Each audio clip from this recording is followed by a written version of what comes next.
Well, welcome to See Hear Love. I'm your host, Melinda Estabrooks, and today is part 2 of our theme, You Asked, We Answered. Well, we combed through our social media platforms, Facebook and Instagram, and pulled a number of questions from you, our viewers, that you wanted answered. Now, we had a lot of great questions, some very tough ones, some that we could relate to, questions that we have personally ourselves that we've had to navigate through and try to understand. And so you sent us some great, great questions, and we're so appreciative of that. So here is part 2 of You Asked and We Answered. And to help us with these tough questions, the experts on all things, the entire team, the entire See Hear Love team here today to answer those questions. Are you guys ready? Ready.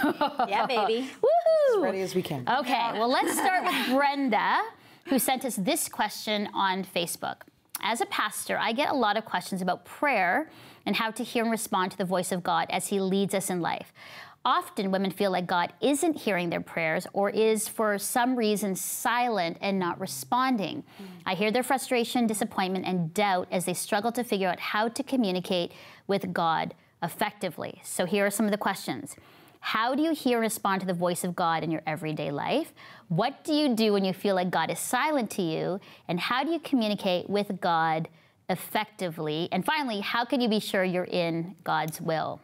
Miss Brenda. Okay, Brenda. I thought she's a pastor. Yeah, wait, why don't we go, Brenda, why don't you answer those questions? Brenda. Can we call a friend? Yeah.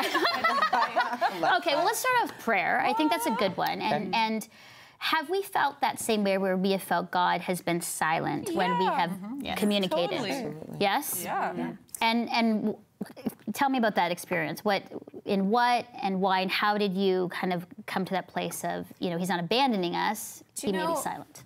Something that's interesting that has been in my life lately is prayer for healing and seeing and desiring people to be healed in my world. And the concept of trying to understand when it doesn't happen our way or when it doesn't happen on this side of heaven. And that's a tough one. And to be honest, I don't have any answers for that. That's just something I've been navigating. But my prayer life is so not where I want it to be. And I've been challenging myself lately. One of the things I did that really helped and changed my world in that is listening to Bruxy Cavey, who is one of our favorite guests we've ever had. One of mine. Yeah, Cheryl. Bruxy Cavey. I think he's got the same haircut as you. I actually did this for Bruxy, so. We have to do a side-by-side picture now, you know that. Amazing. Anyway, his church, the Meeting House, puts out a podcast. And at the very beginning of this year, January, they put out a prayer series. Oh, nice. And it was really amazing because it was really practical stuff. And like the first one is about praying through the Lord's Prayer. And it's not about praying the Lord's Prayer. It's about what the topic of that line or that sentence in the Lord's Prayer is, and then taking that into your own prayer life. And so that's helped me because I actually don't know how to pray properly and the whole effective thing. But I think once you listen to that sermon series and you understand that like the Lord's Prayer is our guideline, then you can pray in a bit more of a way where you feel it's structured and you feel like you're hitting all the areas, if that makes sense. Yeah. So that was really encouraging to me. That's I good. love that. I like that. It's really good. 2 quick things. I love what you're saying about structured, so I think I'll still honor that. It's a structured conversation. Yes. So there's a bit of framework, but at the heart of it, it's a conversation that you're having with God, just talking.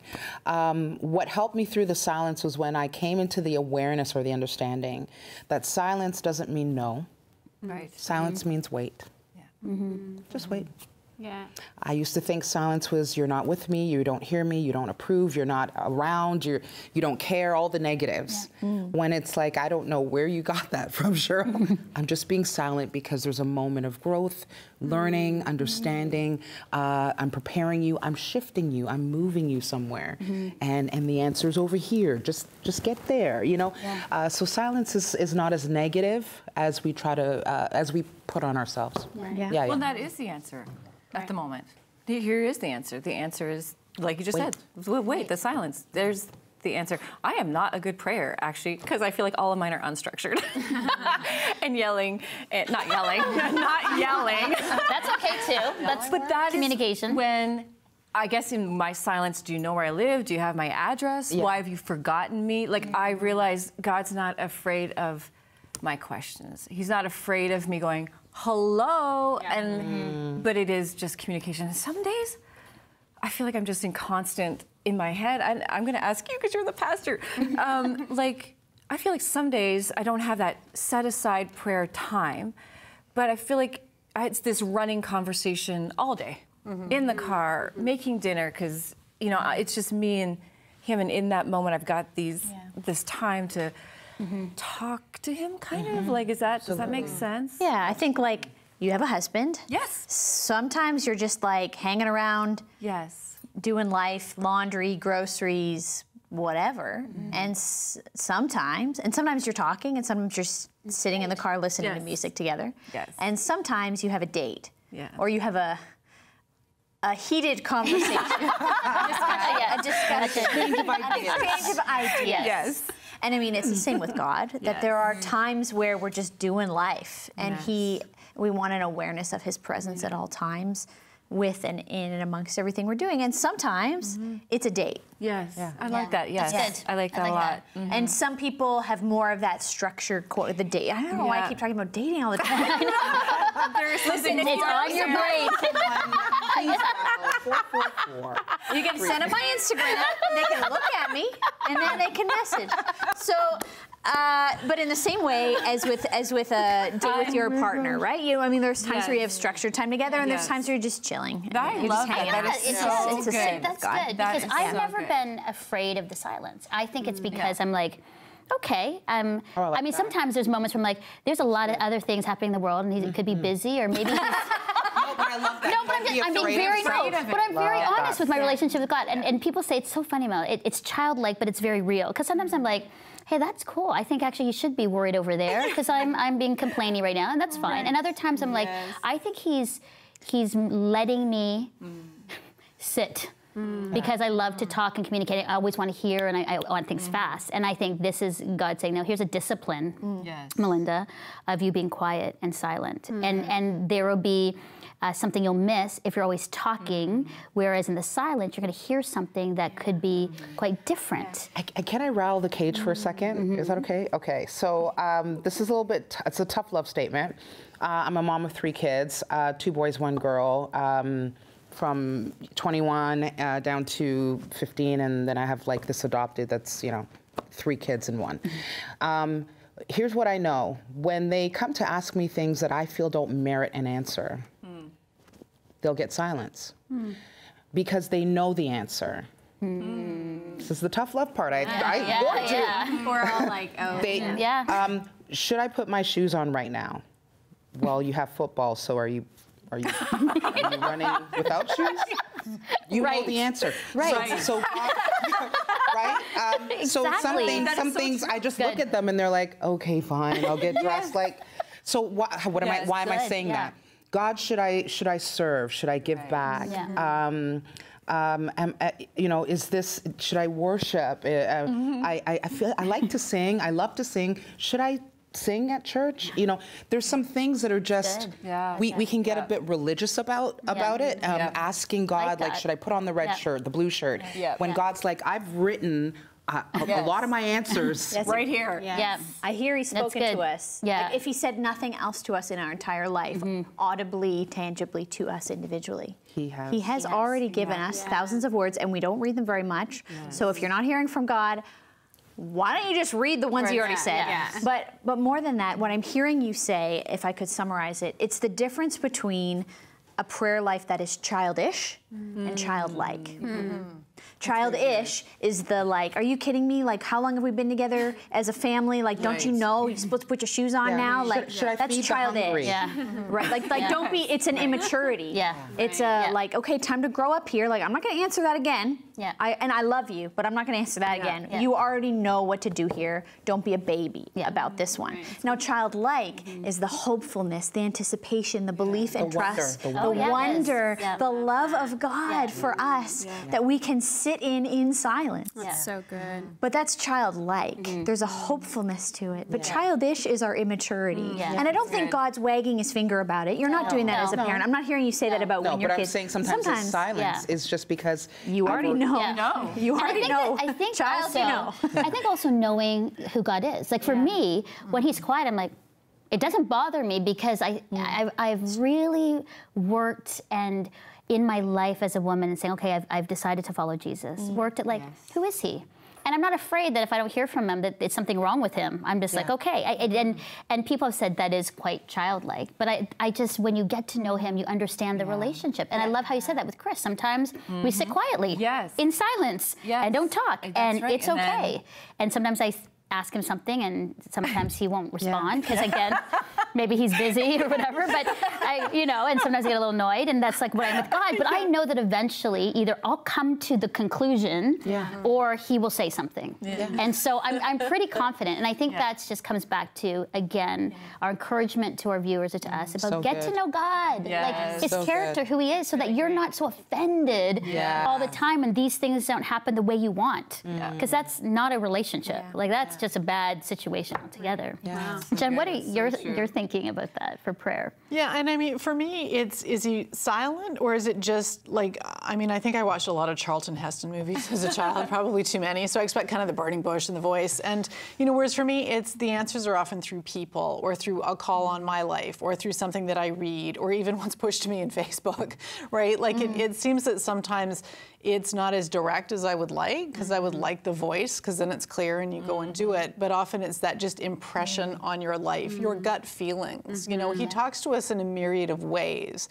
And I think he should talk to me like the way I talk to him, which is I like to pray in the car because people are always ranting and raving in their car, right? And it just looks normal. You're like, oh, it's road rage. She's not praying, she's just road raging. She's watching her phone. So, and I can talk and I think, well, like, why isn't he answering? But then it's like, okay, but later something comes on the radio or later I get a phone call from someone or someone texts and I think that is him. So for me, it's this kind of constant listening, and it's kind of the channel I try to tune into, like Radio God, and see where do I hear his voice. That's good. Okay, that's a great discussion. We've got two more questions from our viewers. Now here's one from Facebook, from Kathy. So her question is, how do you navigate well when you're in transition, like a job or relationship, whether it's starting or ending? And how do you make space for the yes so that life isn't cluttered with things you never intended it to be or do, but others choose for you? Both subjects are based in much biblical truth. Just my 2 cents worth. What are your thoughts? Interesting. So Kathy's saying, how do you make space for the yes? And also, how do you do transition well? A lot of us have been in different transition, in relationships, in jobs, with children, all those kinds of things. How have we done it well, transition? Who would like to go first on doing transition well? Can I speak to the yes real quick? Okay, so and then let's do transition first and then do the yes. Okay. Transition. Yeah, I'm still in it. I don't know that I do it well. Like, love that. That's a great question. How do you do it? You want every day. You put your foot on the floor. You ask God to be in your day. For me, it's just I'm doing it well because I'm transitioning with a bunch of people that I have birthed and not birthed. And transitioning well is loving my family well. That's my role right now. Good. That's the transition mostly is we're all doing this together. Huge, humongous life change. It's one day at a time. And asking Jesus for a lot of wisdom and help. I think it depends what kind of transition it is. Yes.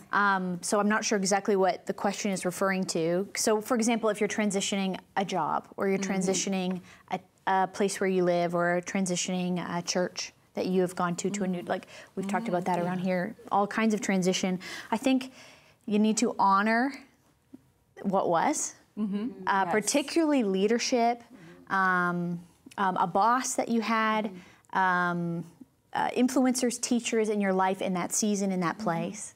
I think we need to write a card. We need to send a gift. We need to name the thing that happened as, even if the transition is because of pain and sorrow and, gotta get me out of this thing, there was something why you started there and there was something good about it. So to honor what that was and even to honor what you grew and learned in there. And then like be more loyal to the future than to the past. Oh, that's I love good. that. That's wow. I love That's it. good. Joanna's my Yeah, girl. that's good. I love it because we forget that there's a connectedness to life, which means how I leave a season is how I start the next season. Yeah, that's we good. seem to think that I can just sort of like run like roughshod and just be horrible Cut ties. Yeah, cut ties, be nasty. brutal Yeah. and bitter Yeah. and somehow reinvent ourselves.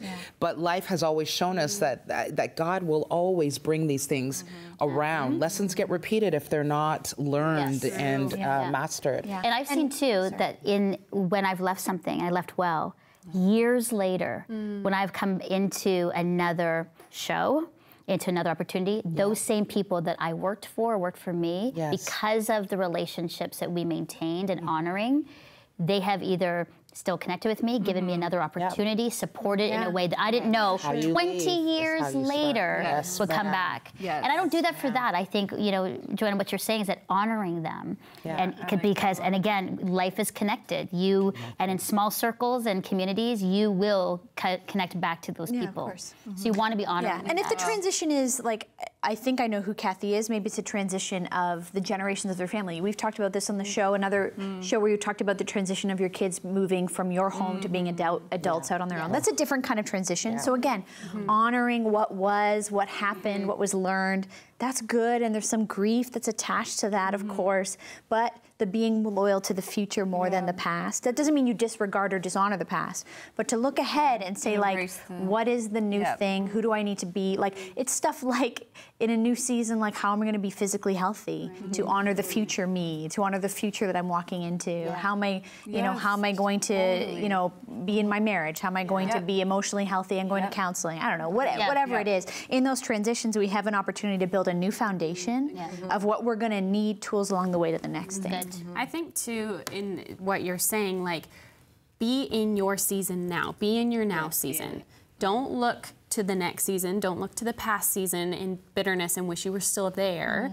Be in your now season, because granted, it's probably a season you wished upon yourself at one point, or you prayed upon yourself at one point, in the sense of, and I said this earlier today, I think when you're dating, you want to be engaged. When you're engaged, you want to be married. When you're like all the way through until you're married with kids, and you sometimes wish you could be single. Like it's this, and for me, it was the recent transition from unemployment to employment.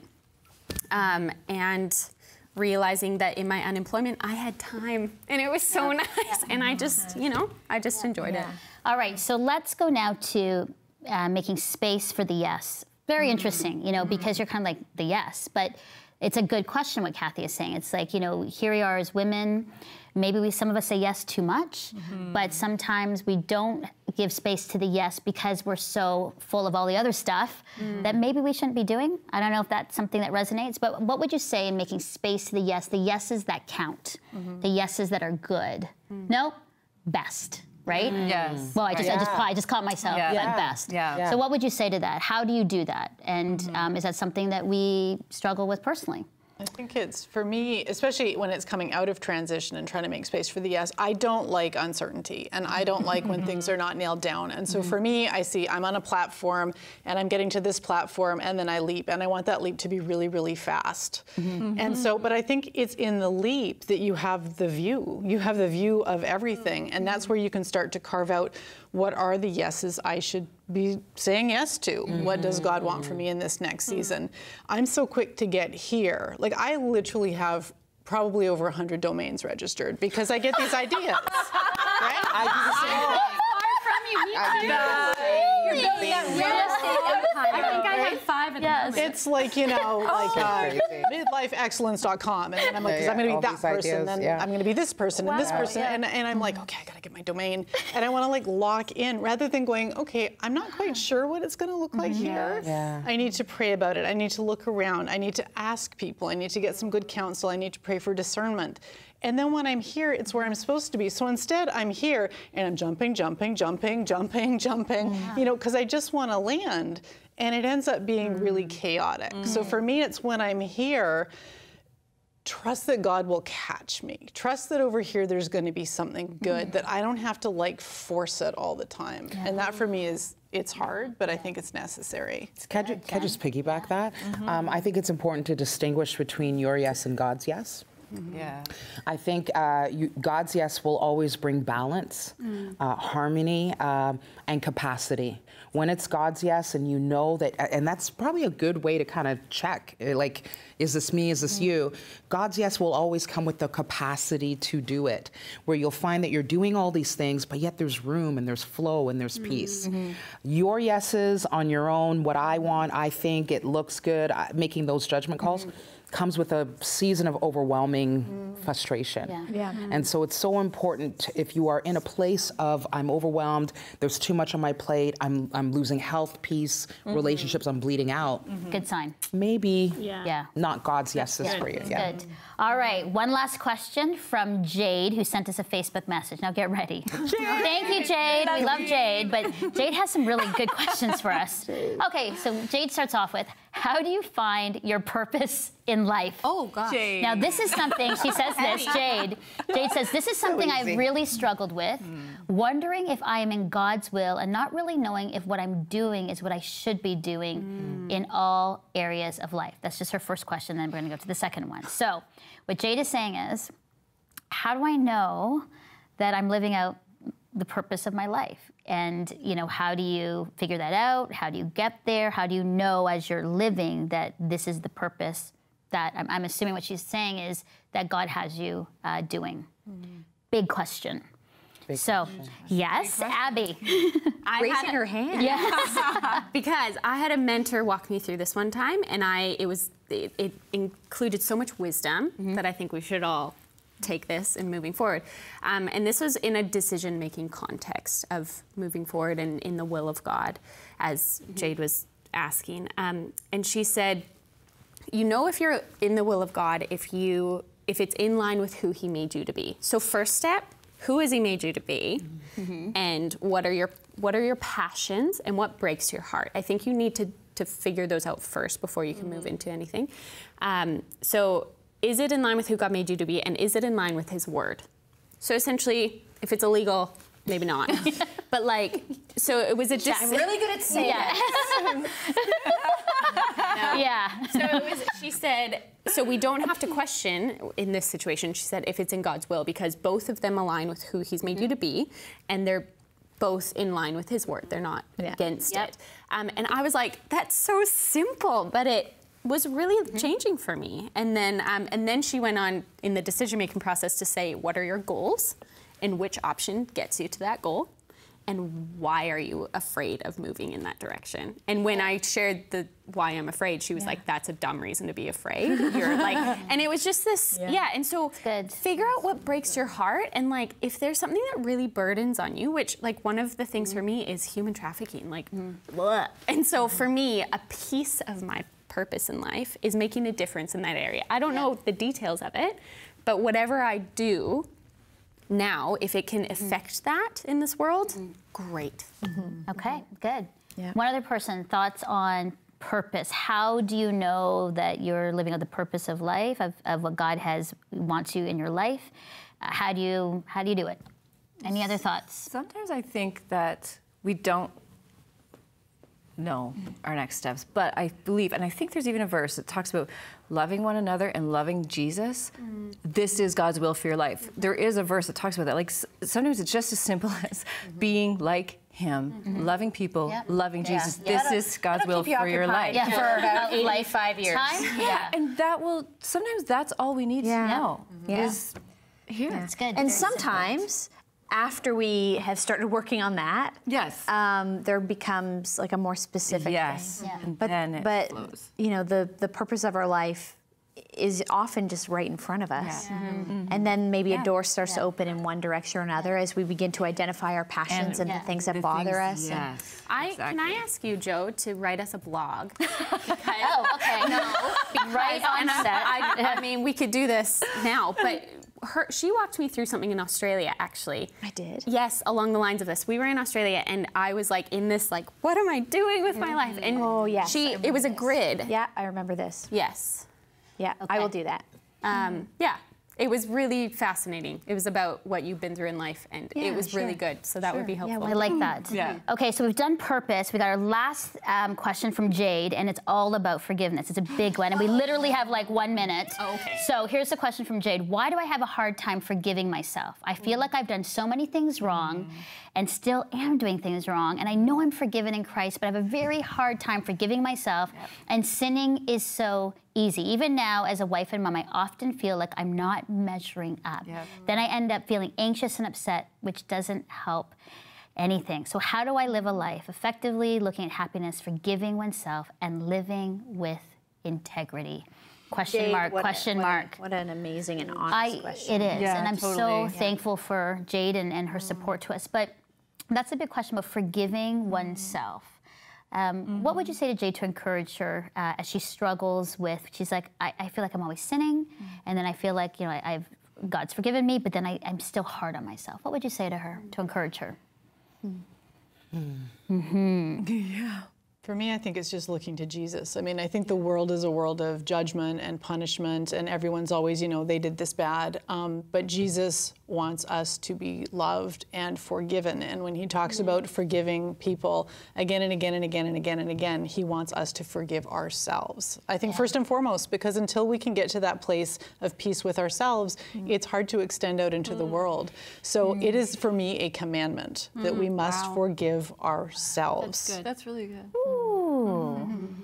Yeah, I also think too, because our heart beats for God and we love God, and that it's a loving relationship, one to the other. What we're doing is we are actually undermining the love of God. We are standing in the way, and what we're saying to God is, your forgiveness is not enough. Your death is not enough. Your blood is not enough. All that you went through for this life I'm living of redemption in Christ is not enough, because I have to forgive myself. When God says, my forgiveness of you is enough. That's so good. Let it go. So good. Somehow it's an idolization of self. We saying, think we're so much more powerful. my forgiveness is what's going to set me free, put life in order. And God's like, no, it's done. Yes. Yeah. So get out of God's way. Done. Yeah. I like that. good. It's done. Yeah. I hope Jade gets encouraged by that. I think we're all encouraged by that, because I think for women, we are really hard on ourselves. All the time. And in all of these, questions that we heard in part 1 and part 2 of, you asked, we answered, I feel for these women, because, I've been in each one of their shoes at some point, because those questions are all questions I've asked in my own life. And I think the encouragement for us to share today is to say we're all in the same journey. We're all in the same boat. We struggle with forgiving ourselves and making space for the yes, and loving well, and dating and relationships. Like, we're all in this together. And, I'm so proud of you guys. Like, really am proud, because of just the journey of what we've been on, what we've learned together, and then the response from viewers who've said, Joanna said this, Kim said this little thing, Cheryl said this, Abby said this, Jen said this. It helped me. It made an impact on my life to find Jesus again, or dig deeper into my relationship with Jesus. And so I am so proud of you all. I really am, and I'm so thankful for your lives and sharing your lives with one another, with us, but also with the world. So thank you. Thank you. And thank you to Kathy and Jade and Brenda for taking the time to write to us, for asking such great questions. And we hope we answered you well, and that our conversation will help you and your teams of influence as you journey in your faith with God. And to you, our viewers, thanks for journeying along with us. Keep your questions coming. We have so appreciated your support and your encouragement, your emails and notes, and even your financial support to keep See Hear Love on the airwaves around the world. And we're cheering you on, and we hope you continue to cheer and pray for us as well, as we lead, as we're mothers, as we're sisters, as we're in media, as we're writing, as we're bloggers, as we're speakers, whatever we are, we would appreciate your prayers too. And always know that you are seen, heard, and deeply, deeply loved by God.